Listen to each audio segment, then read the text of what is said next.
महाभारत के युद्ध में कई वीरों ने अद्भुत पराक्रम दिखाया, लेकिन एक नाम जो सबसे ज्यादा वीरता और बलिदान का प्रतीक बना वह था अभिमन्यु।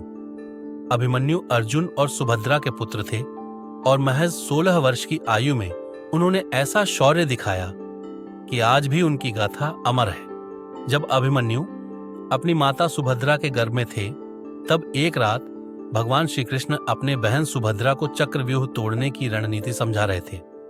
अभिमन्यु गर्भ में होने के बावजूद यह वार्ता सुन रहे थे।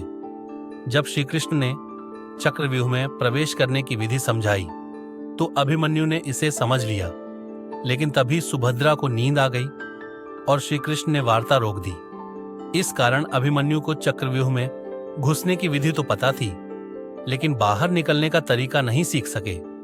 महाभारत के 13वें दिन गुरु द्रोणाचार्य ने कौरव सेना के लिए चक्रव्यूह नामक एक विशेष युद्ध नीति बनाई। यह एक ऐसी रचना थी जिसमें प्रवेश करना तो आसान था, लेकिन बाहर निकलना अत्यंत कठिन। पांडवों के सभी बड़े योद्धा अर्जुन और श्री कृष्ण दूर भेज दिए गए थे ताकि वे चक्रव्यूह को भेद न सकें। अब पांडवों के पास कोई योद्धा नहीं था जो चक्रव्यूह को तोड़ सके। तभी अभिमन्यु ने स्वयं आगे आकर कहा, मुझे यह चक्रव्यूह भेदना आता है, मैं इसे भेद कर अंदर प्रवेश कर सकता हूं। युद्ध भूमि में अभिमन्यु अकेले ही चक्रव्यूह में घुस गए। उन्होंने अपनी वीरता से कौरव सेना के बड़े बड़े महारथियों को पराजित किया। अभिमन्यु ने दुर्योधन के पुत्र लक्ष्मण कुमार को युद्ध में मार गिराया। इससे क्रोधित होकर कौरवों ने कुटिल चाल चली। उन्होंने युद्ध के नियमों को तोड़कर 6 महारथियों कर्ण, द्रोण, कृपाचार्य, अश्वत्थामा, दुर्योधन और शल्य को एक साथ अभिमन्यु के खिलाफ उतार दिया।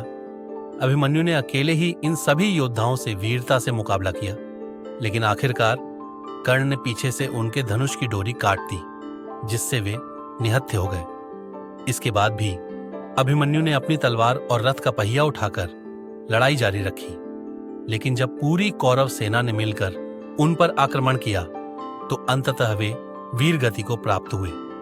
अभिमन्यु की इस वीरता ने पूरी कौरव सेना को हिला दिया। उनकी मृत्यु के बाद अर्जुन अत्यंत क्रोधित हो गए और उन्होंने अगले दिन प्रतिज्ञा ली कि वे जयद्रथ को मार डालेंगे, क्योंकि जयद्रथ ने अभिमन्यु को चक्रव्यूह में फंसाने में महत्वपूर्ण भूमिका निभाई थी। कहानी आपको पसंद आई हो, चैनल को लाइक करें और सब्सक्राइब करें और शेयर करें, और कहानी पर अपनी राय कमेंट करें। धन्यवाद दोस्तों।